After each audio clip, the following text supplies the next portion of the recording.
Hello, this video is brought to you by my supporters on Patreon and my members on YouTube. Minasan, hontou ni arigatou gozaimasu. I really appreciate your support.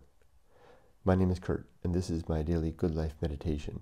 It's an exercise that I do every morning a little bit after waking up. It's now 4:55 a.m. on February 24th, day 297 in my countdown to retirement. I do this exercise to remember my life objectives and principles, those which are outlined in my book, Going Alone. I also use the time to think about the last 24 hours and how I did with the various challenges and opportunities that I met. I plan for the coming day, and I ready myself for death. But before I do those things, I always like to read a poem. And we're going to turn back to Walt Whitman and a poem that I tried to read yesterday, but there was a couple of vocabulary I didn't understand and had to look up. So I did that. The poem is called Thoughts. And there were two words that I didn't know. I knew them as soon as I looked them up. I recognized them. But the first word was a French word, arrière, which means behind. And then the second one is purport, which means the substance of something, like purporting to say, or such as such. It's funny how as soon as I looked it up, I go, oh yeah, I know those words. I just didn't recognize them. Let's read this poem. And this was a tough one for me. I won't claim that I understood the poem the first time, and we'll see how I do the second time. Thoughts. Of ownership, as if one fit to own things could not at pleasure enter upon all, and incorporate them into himself or herself. Of vista, suppose some sight in arrear, through the formative chaos, presuming the growth, fullness, life, and now attained on the journey. But I see the road continued, and the journey ever continued. That part's in parentheses. Of what was I lacking on earth, and in due time has become supplied, and of what will yet be supplied? Because all I see and know, I believe to have its main purport in what will yet be supplied. That's it. What does this mean? It's called thoughts. Thoughts of ownership, and then there's a hyphen there, like a pause. Thoughts of ownership, as if one fit to own things could not at pleasure enter upon all, and incorporate them into himself or herself. So there's some higher level to be fit to own something, and then you could understand anything.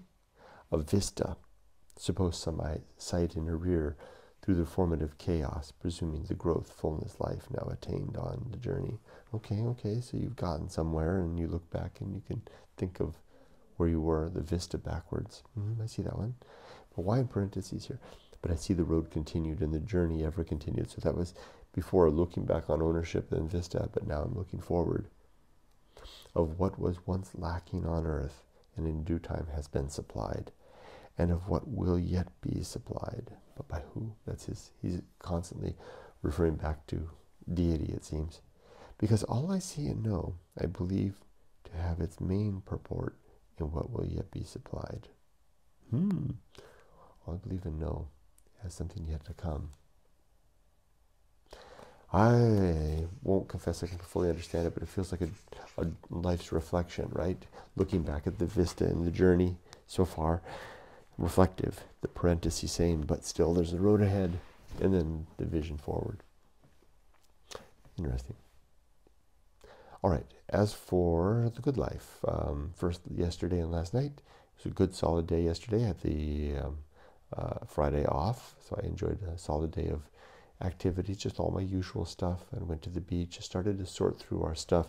Yumiko and I just really, we have a lot more stuff than I would have imagined. Well, no, I knew it was there. What I mean was I couldn't find a way to bring myself to throw stuff away. So I threw nothing away yesterday, but I haven't gone through the photos yet. Yumiko and I talked about various options. I came up with an idea of putting it all in storage and sending it over piecemeal. We changed, after talking together, we decided we're just going to send it over in one fell swoop, even if it means extra cost. I'll look into some surface mail shipping options. You can't do that with the post office, but I might be able to do it with a private shipper. Okay, by sea mail. good day yesterday of breaking paradigm. I did feel like it was the first time. This is big. This is a big thing right here that I'm covering right here. Because I've got to break the shift of 40 years of the workaday life, of how I think and how I see the world. Kind of like that poem, Thoughts, right? That poem, looking back on all the road that I've gone so far. I've operated a certain way. My mind was formed through my childhood to be a worker bee. And then I molded it and really did make that my substance and self through my whole life of working. And now I don't want to live that way anymore. I don't want to die a working man. And I don't even want to spend the last season of my life like that. Hopefully a season or two left, maybe late autumn, winter. And I did today. I deliberately was trying to break that today at the beach, twisting my mind and my thoughts, thinking less about productivity and more about enjoying life, like a banquet diner, not worrying about the bill. I like that. All right. Now, what else? The good life. Today I'll talk about the uphill climb. It's the principle. Let's read that from the chapter titled "The Good Life." Imagine that.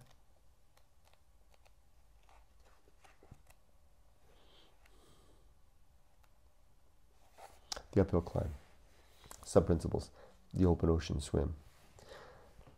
I will rise each morning and turn my attention to the uphill grade, to the slope which leads up, to the path which resists my climb, yet yields ever-widening horizons with each step forward. I will move forward and up.